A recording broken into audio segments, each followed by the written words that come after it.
few of her dropouts have gone on to shape this country and our world for the better. So you have, just like I do today in receiving this award, big shoes to fill.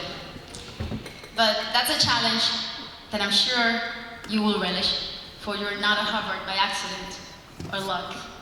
It's your intelligence and your hard work that got you here. And there's nowhere better to help you shape your human potential than this great place of learning. Not everyone can study at Harvard University, of course, but everyone, wherever they live, whatever their background, deserves the chance to make the most of his and her potential. Now, as you will know, I'm no Mother Teresa.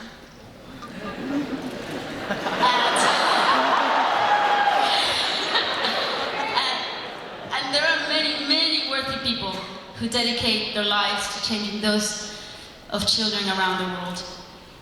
It is they who should be on this stage before you, talking about education, but not all of them have this chance. Today I do. What I am is a little woman with a big mouth. A woman who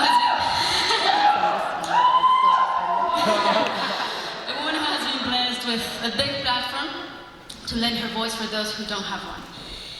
And as a child of the developing world, it is my duty to use this voice in every way I can to promote the message about the power of education to change lives.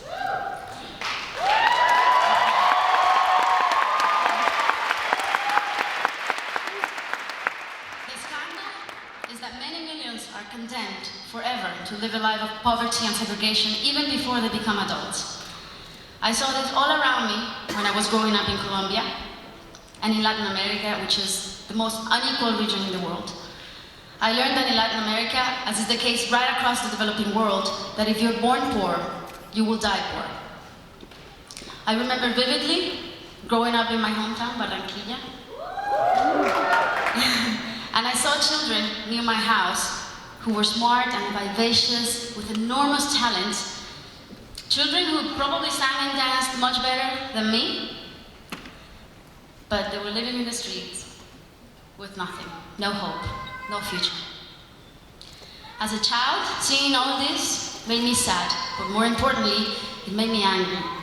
Now later in life itself gave me the chance to channel all that inconformity when I realized that there were solutions to these issues. And thank God, because so much anger cannot live in such small body. So I soon understood that the more we talk about those things that bother us, that seem impossible to be fixed, the more we can fix them. No child has to die poor or unfulfilled just because he or she were born poor. I know for a fact that with a bit of effort and a ton of conviction, fate can be changed.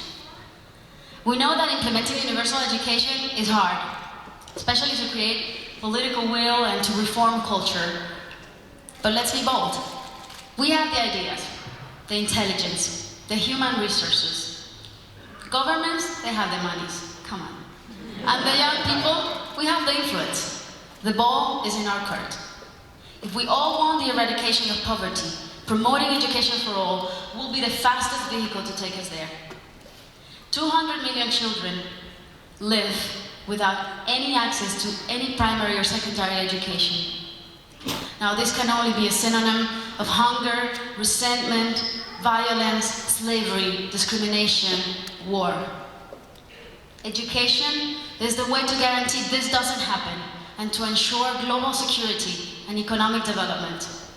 It's the best strategy for peace. After all, isn't that what poor countries and rich countries both want? So why wait, right? I think, and we all know that education is a good deal, good business for all. I like to think of those 200 million children around the world who don't have any access to primary or secondary school as 200 million minds that can reach their full potential and become the scientists and the inventors of tomorrow, and the teachers and the artists and the environmentalists of tomorrow, and the doctors who can cure our illnesses, and the wonder makers of tomorrow. I'd like to imagine the world in a few years from now as a big think tank, revolutionary, with vital ideas generated by children that today live in remote and vulnerable places in the world. That's my dream. I believe in humanity and its enormous potential. And I believe we are only at the threshold of what we can all achieve. The best is yet to come. Lo mejor está por venir.